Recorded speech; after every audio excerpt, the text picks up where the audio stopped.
हंस को क्या फायदा है हंस ही जानता है, सब नहीं जानता है।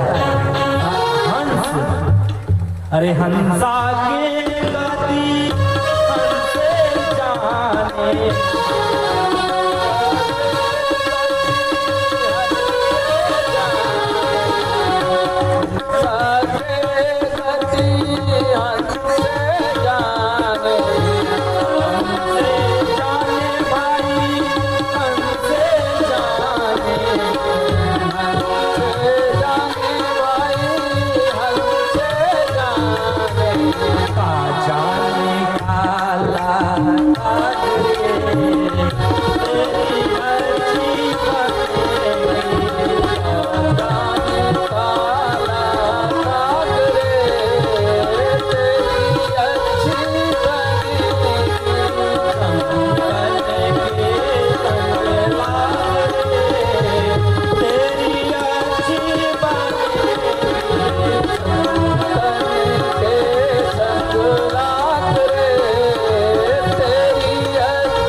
सियावर रामचंद्र भगवान की जय।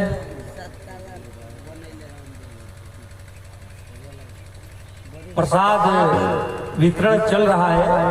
जो बाहर से आए हुए हैं दूर दराज से अतिथि लोग, वे लोग जाकर प्रसाद ग्रहण कर लें। तो मैं निवेदन कर रहा था कि महादेव जी कुंभज ऋषि के पास कथा श्रवण करने के लिए गए। एक बार त्रेता जुग माही शंभु गए कुंभज ऋषि पास गए और तो गया संग चली जग जननी भवानी। देखिए मुझे यहाँ 3 दिन कथा कहा, 22, 23, 24 प्रतिदिन कथा 7 बजे प्रारंभ हो जाएगी और 3 दिन की कथा है तो पूरा राम कथा नहीं हो पाएगा। तो मैं 3 दिन में निवेदन करूंगा कि कम से कम शंकर का प्रसंग कर दो, और नहीं तो अगर समय मिला तो और आगे ही बढ़ सकते हैं। लेकिन 3 दिन में लग रहा है कि शंकर का पार्वती के साथ मिलन है हो ही जाएगा। शिव का विवाह कराने की कोशिश हम करेंगे। तो शंकर भगवान जा रहे हैं, संग में कौन है? संग चली जग जननी भवानी। कथा श्रवण के लिए जा रही है मैया। पहले कहा गया कि कौन जा रहा है? एक बार त्रेता जुग माही शंभु गए। शंभु कौन है? शंभु किसे कहते हैं? महादेव को, देवादिदेव महादेव को, जो राम के भक्त हैं। वैष्णवानाथ यथा शंभु, वैष्णव में जो श्रेष्ठ है उसे शंभु कहा गया। तो पहले कौन जा रहा है? वैष्णव का माली। पहले को स्वामी जी ने कहा। फिर संग में कौन है? तो जग जननी भवानी सती मैया जा रही है। कथा श्रवण करने के लिए जाता है तो संत भक्त उसे महान ही समझते हैं, क्योंकि कथा श्रवण करना आम बात नहीं है। कल्लू जी का, लल्लू जी का, पवन जी का प्रोग्राम देखना आम बात है। उसके लिए मन मचलता है, भूखों पेट आदमी रात में सीटी बजाता है, रात भर खड़ा होकर सीटी बजाएगा। लेकिन यहाँ सीटिंग की व्यवस्था है, फिटिंग की व्यवस्था है, ईटिंग की व्यवस्था है, भोजन भी चल रहा है, फिर भी पंडाल खाली ही रह जाता है। इसीलिए मैं कह रहा हूं कथा श्रवण करना इतना आसान नहीं है। कहा कि जन्म जन्म जतन कराही अंत राम नाम आवत नाही। कैसे हम कथा श्रवण कर लेंगे भाई? कितने लोग तो आकर बैठ जाते तो सुन नहीं पाते। कि कथा श्रवण की वास्तव में वही महिमा है कि हम आकर कथा में बैठे, उससे बेहतर है कथा हम में आकर बैठ जाए, तब जीवन सार्थक होगा। नहीं तो दवाई हमारे घर चल कर आ जाए और रूम में रख दिया जाए अलमारी में, और खांसी हुआ है और कोरिक्स रखा हुआ है तो क्या फायदा जब तक गले के नीचे न जाए। तो कथा में हम बैठे उससे क्या फायदा जब तक कथा हमारे अंदर न बैठे। खांसी हुआ है, कोरिक्स हमारे पास है, उससे क्या फायदा जब तक कोरिक्स अंदर न चला जाए। तो महादेव कथा सुनने के लिए जाते हैं, दिखाते हैं संसार को कि कथा श्रवण करना आम बात नहीं है। दिखालाया है माँ सती और शंकर है। सती गई कथा में बैठी, लेकिन कथा को नहीं सुनी, कथा उनमें नहीं बैठ पाए। संग चली जग जननी भवानी पूजे ऋषि अखिलेश्वर जान।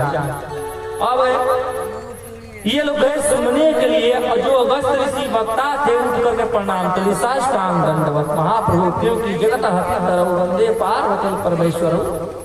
नहीं, आप संसार के माता पिता हैं, आप ही राम कथा के आदि वक्ता हैं। राम कथा शुरू शंकर से हुई है। सत्संग प्रारंभ महादेव ने ही किया। महादेव ने हमें धरती पर 2 गंगाओं को भेजा। एक जटा में छिपी थी गंगा, भागीरथी गंगा, उनको धरती पर भेजा। उसका नाम जटा शंकरी गंगा है, भागीरथी। बोलिए गंगा मैया की जय। एक जटा से निकली गंगा धरती पर आई भागीरथी गंगा, उसका नाम जटा शंकरी है। और दूसरी गंगा राम कथा गंगा जिह्वा से निकली। और संतों ने सुना, भक्तों ने सुना, मां पार्वती ने सुना, तो उसका नाम जिह्वा शंकरी है। ये राम कथा की महिमा है। शंकर भगवान आदि वक्ता है। इस भाव से देवकी ने प्रणाम किया। अब मां सती के मन में संदेह जागृत हो गया कि वक्ता ही जब आकर प्रणाम कर ले, सरेंडर कर दे, आत्मसमर्पण कर दे, तो कथा क्या कहेगा? इसका मतलब अध्ययन में कमजोर है वक्ता। ऐसा संशय हुआ। संशय नहीं करना चाहिए, पहले आकर सुनना तो चाहिए।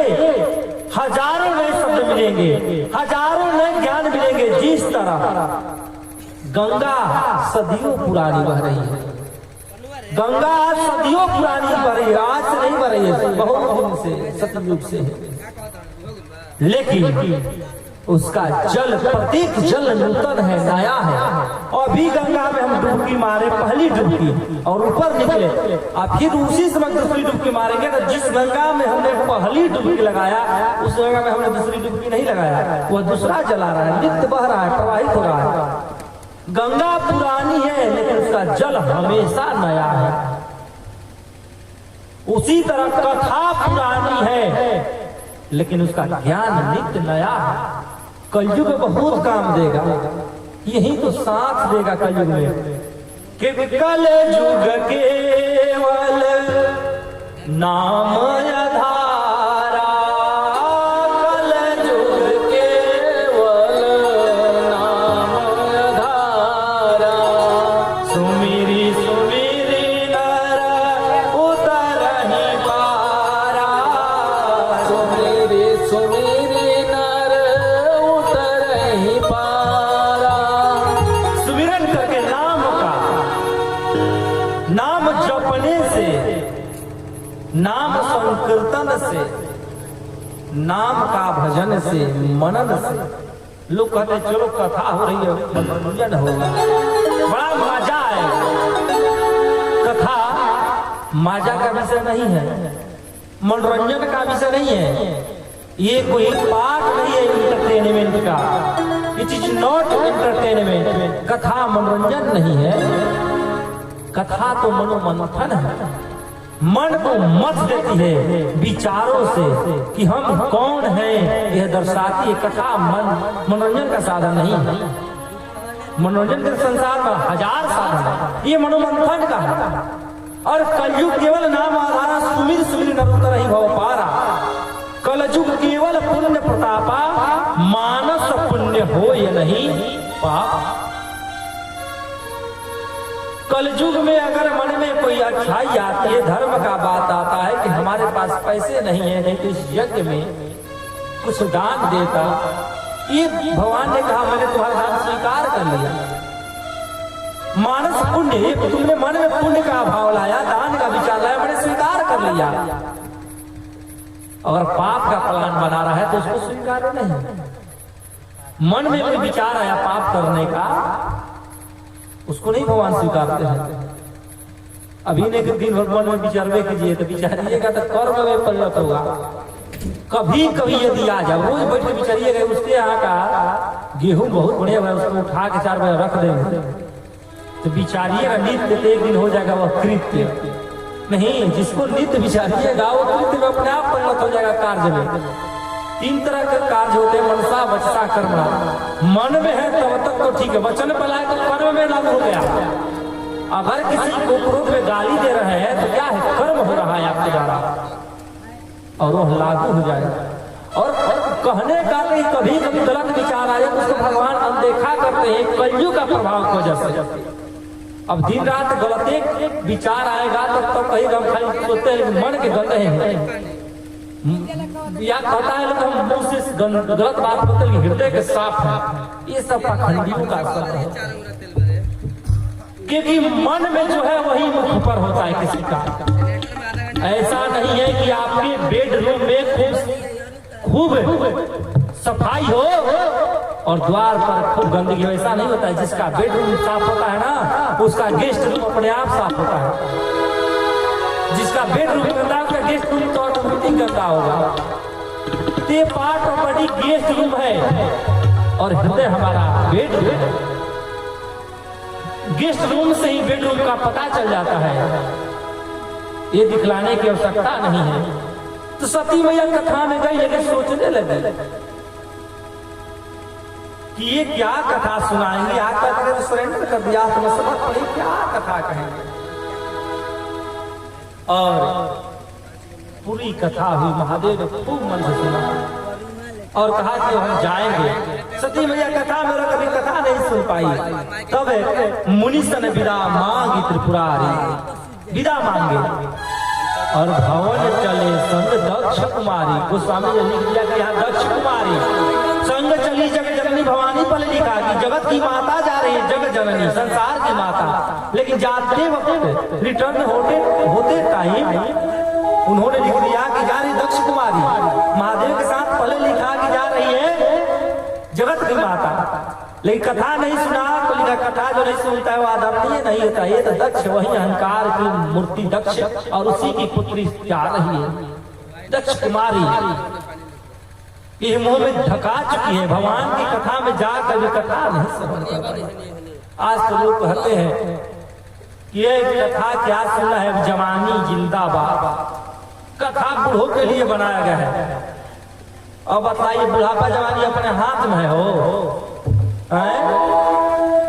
ये अपने हाथ में है। जो भी करना है जब अवसर मिले कर लीजिए, खास करके तो जवानी में ही। कहीं गुलाब का फूल है या कमल का फूल है, कोई भी फूल है तो वास्तव में फूल का जब जवानी कली तोड़कर नहीं चढ़ाया जाता है। किसी फूल का कली नहीं तोड़ा जाता है, ऐसा शास्त्रों में वर्णन है। और एकदम मुरझा जाएगा तो बोलते ज्यादा झड़ जाए, वैसा भी भगवान को अर्पण करोगे भगवान प्रसन्न नहीं होंगे। खिला हुआ जो खिला है, खुला है, महक रहा है, उसको भगवान सामने चढ़ाओगे, समर्पण करोगे तो भगवान अति प्रसन्न होते हैं। कि जवानी खुलने का समय होता है, खिलने का समय होता है, चहकने का समय होता है, महकने का समय होता है, बहकने का भी समय होता है। तो जो बहक रहे इसी को कंट्रोल कर लिया जाए कीर्तन से, भजन से, कथा से, तो शायद हमारा जीवन संवर जाए। नहीं तो बुढ़ापे के इंतजार करेंगे तो कौन जानता है बुढ़ापे में क्या होगा। अरे कीर्तन भजन करना है तो जवानी में कर लिया जाए। नहीं, अरे भजन करो मस्त जवानी में, भजन करो मस्त जवानी में, बुढ़ापा किसने देखा है। भजन करो मस्त जवानी में, बुढ़ापा किसने देखा है। भजन करो मस्त जवानी में, बुढ़ापा किसने देखा है। भजन करो मस्त जवानी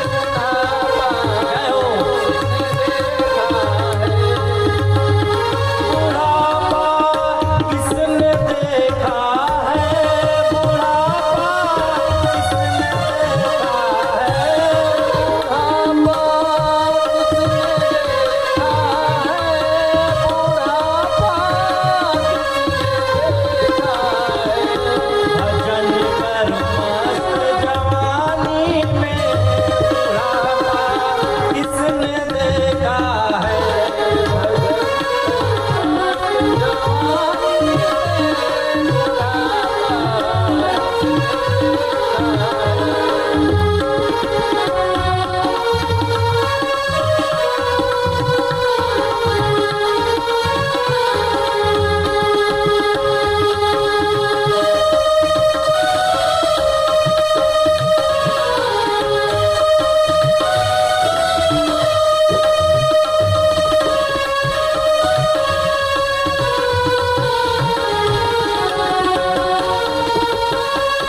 ब्राह्मण आए झोली फैला रहे हैं नहीं, और सोचे वो झोली में डाल दे, उसके थाली मांग रहे थे थाली में डाल दे, नहीं जो भी बात होता है थाली भी लेकर घूमते हैं लोग।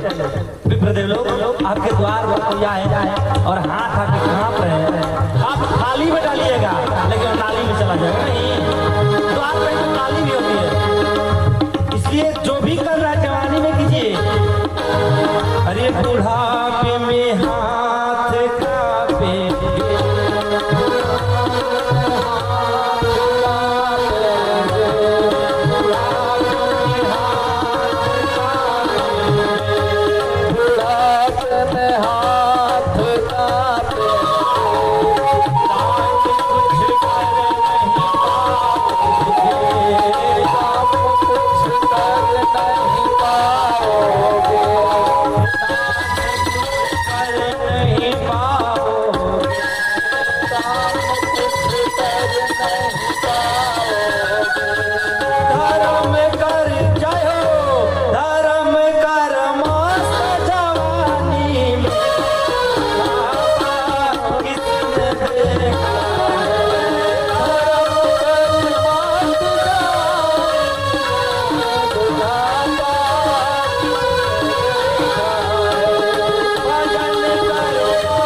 कांपे लगड़े हो जाओ।